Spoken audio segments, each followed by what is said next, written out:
I immediately was struck by, well, what are the skills of a good coach? Well, that's a good question.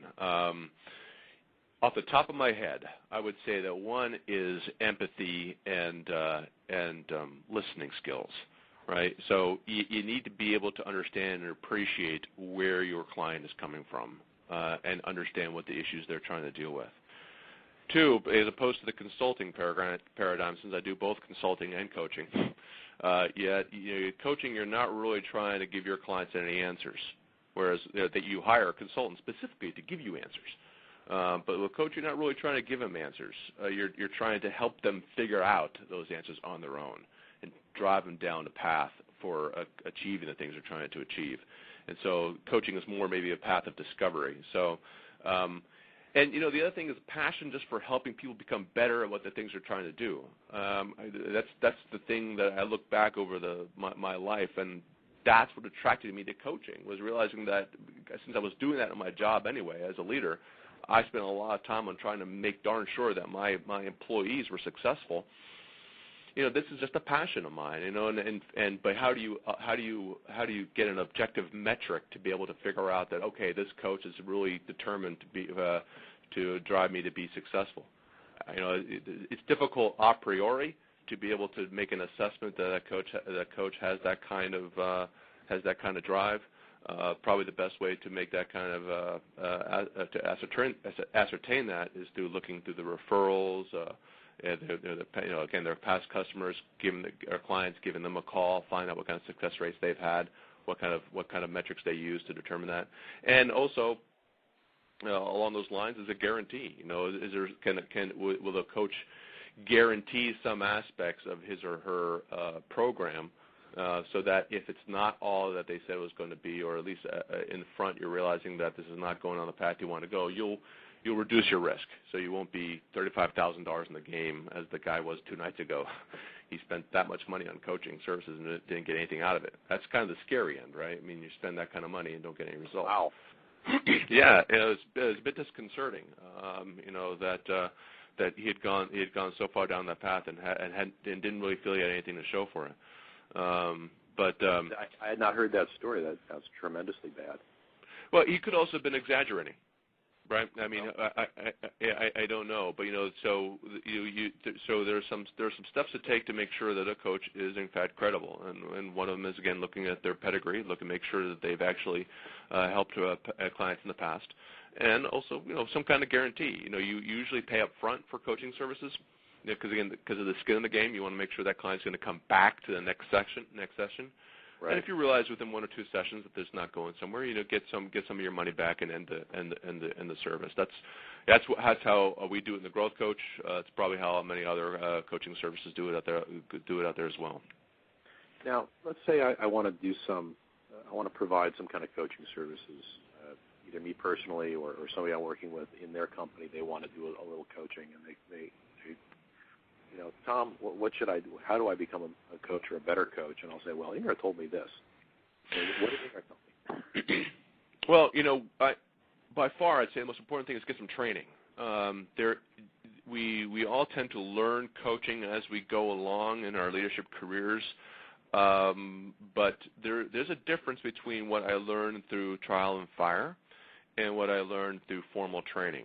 So when I was at Kovac Communications, we actually got formally trained on coaching. I had several sessions with a coach who taught us how to coach.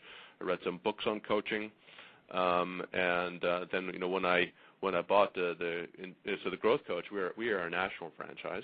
And when I bought into the program, I went through training at the corporate office.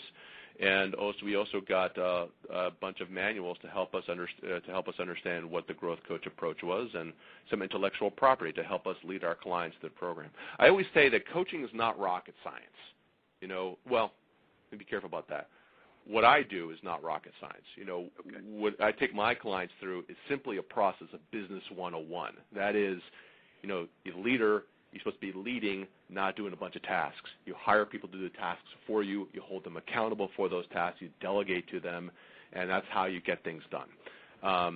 and and obviously all the different aspects of running a business successfully: marketing, leadership, practical business planning, operations manuals, and that's not rocket science, because I happen to know rocket science because I spent a bunch of years working in missile defense. So and you've got some rocket scientists and you've worked with them, and this isn't that. Yeah, so that's not rocket science, and so it's not conceptually very difficult, but there is training involved with it. So if I wanted to be a coach in my organization, I would go get training on it, off the top of my head, I don't know of any organizations that provide that. I don't know who the consultant is that we brought into COVID, but there were a number of books I read back in the past. One of them was called Coaching for Impact. Don't remember the name of the author, but that was a great book to help me understand how to coach my employees better. And again, just going through Amazon, there are several good books out there to help you with that. Plus, there are organizations like the International Coaching Federation and so forth to have training programs to help you understand what the coaching process is. Now, without betraying any confidences, if you could tell us a story about one of your clients who's had a breakthrough or had a real shift or improvement that you can legitimately attribute to coaching. Oh, sure. What comes to mind? Oh, sure.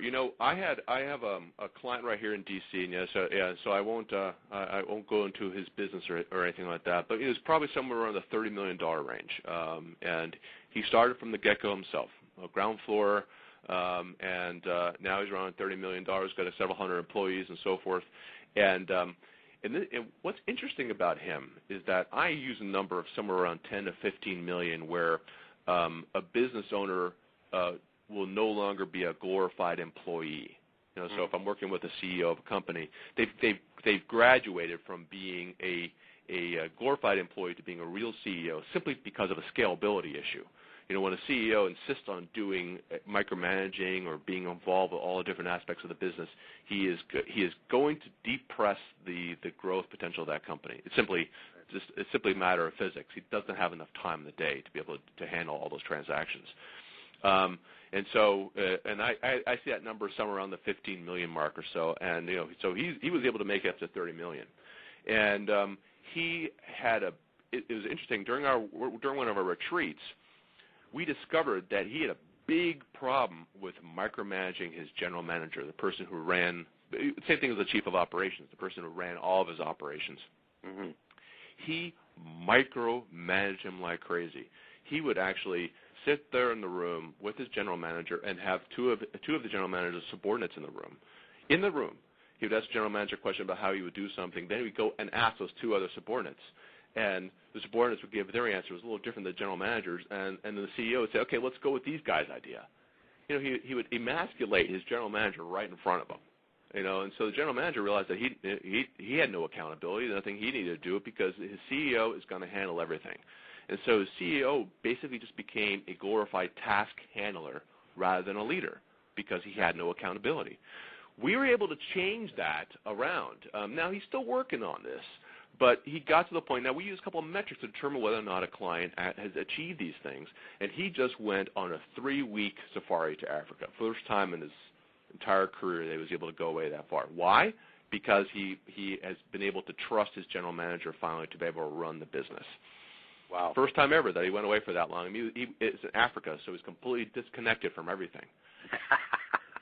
Right? And he came back and he said everything was running just fine. And that's just a perfect metric to demonstrate that, okay, now you've got a business that's running like a real business instead of a glorified job. You can leave for 3 to 4 weeks, and that thing is still humming along.